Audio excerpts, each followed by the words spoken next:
in week 4, it definitely came across that there was some very sort of bitchy attitudes coming through, and I found it really enjoyable to watch from above.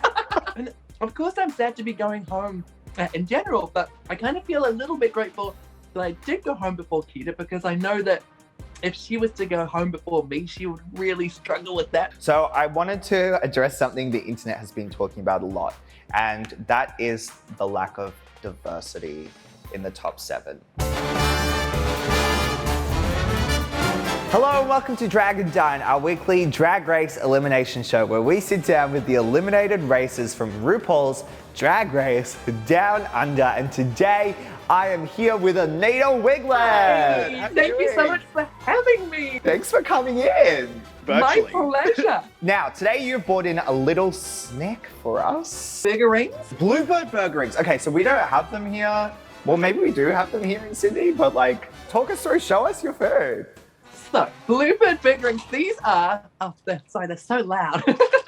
They are basically exactly what they sound like. They are rings that are burger flavored. And is Bluebird like a big chip brand over there? Bluebird is a massive brand, so they do all of our chips over here. So they're kind of like a Kiwi staple, really. Should I take a bite? Take a bite. Go on. Very crunchy. Definitely don't taste like burgers, but I mean, TVNZ bought me these for the free, so I'm gonna eat them.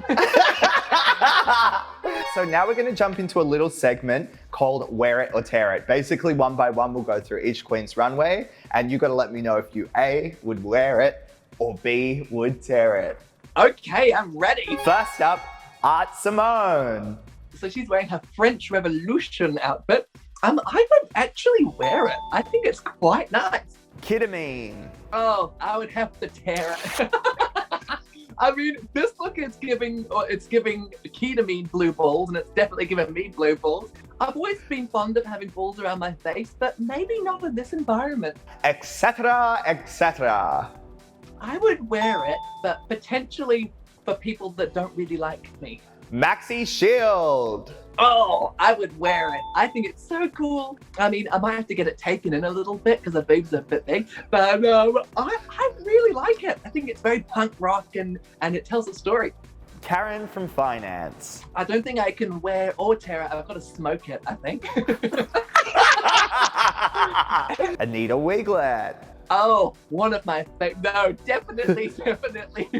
Tear it to hell. Scarlett Adams. Oh, I would wear this one. It was great seeing it on TV, actually, because in real life, I kind of didn't realize the details because I was so petrified.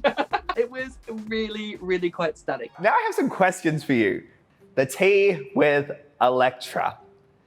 It seems like she's semi-getting a villain edit on the show. Would you say that's true, or is this kind of like the energy she's giving off in the workroom as well? That's a great question, because she comes from an old school dance background, an old school sort of arts mentality. When teaching, there's no soft blows. It's very direct. It's sort of like, you haven't done this right, it looks rubbish, you need to do it again. And I think that's kind of her mentality, probably because that's the way she was taught. Her nature is very direct, and I don't think there's anything wrong with that. In week 4, it definitely came across that there was some very sort of bitchy attitudes coming through, and I found it really enjoyable to watch from above.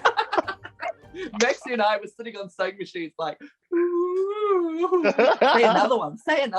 How do you feel about going home before ketamine? Oh, damn. Well, and of course I'm sad to be going home in general, but I kind of feel a little bit grateful that I did go home before Kita, because I know that if she was to go home before me, she would really struggle with that, because we're always seen as a duo, and I think that would affect her negatively, and she'd be like, damn, I'm useless, and rah, rah, rah, which she is, but we're not going to tell her that. So hopefully this is her time to shine and win the crown, because then what I'll do, if she brings her back to New Zealand, I'll split it in 2, and then it'll be... How do you feel about the way Art Simone came back? Because the internet is talking about it. It literally has us all gagged. I was glad to see it back, and it made, I think if television gives some sort of reaction, whether good or bad, then I think that's good television. Yeah, definitely. Do you think, though, she deserved to come back, or was it a matter of deserving to come back over the others? Because there was 3 queens, and like a lot of the kind of reception was like, Why didn't they have equal opportunity? Why her over this? Was it because it was just like a quarantine thing, like she was still around? Like, do you have any insight into that? Well, I don't know, because obviously I was just a humble contestant, but I think that Art in many ways deserved to come back because Art's an incredible drag performer, and within 2 weeks she didn't really get to show much at all. And knowing her as I do, and I think as the world does, she's got so many social media followers and all that sort of stuff. She's a big deal. Yeah. And so I think in that way, she's definitely done her groundwork, and that she is deserving of as many chances as someone deserves. But at the same time, that's not to say that Coco or Jojo deserve a second chance, because I think that would have been wonderful as well. I mean, in the perfect world, they would all come back, I reckon. Yeah. So I wanted to address something the internet has been talking about a lot, and that is the lack of diversity in the top 7. For sure. Well, obviously diversity is so important for a number of reasons. I'm sure I don't need to tell you why diversity, or anyone why diversity is important. Obviously, Jojo and Coco were our 2 drag performers on the show who were people of colour, and amazing drag performers. And in Australia and New Zealand, we have so many other amazing performers.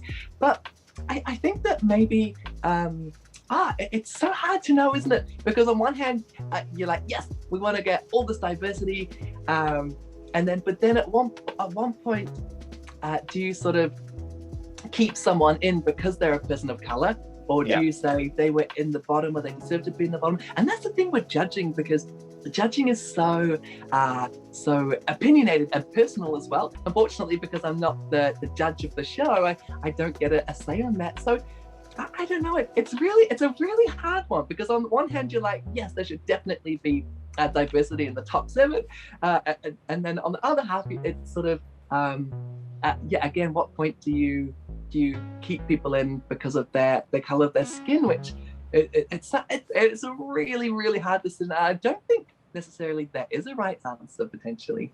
Do you want to use your space? You talked about a lot of wonderful POC drag performers in the space. Do you have any 2 or 3 off the top of your head that you can plug right now while you have this opportunity to use this platform? Yeah, for sure. Okay, so the POC performers I'd like to plug in New Zealand specifically. We've got the most amazing drag queen called Medulla Oblongata, who has the most amazing backstory. She was a refugee, and oh gosh, just incredible. And she's stunning, the best Dana Ross you'll ever see. We've also got Trinity Ice, who's one of our MCs at Calypso. Hilarious, probably the fastest wit I've ever met, and she's an incredible.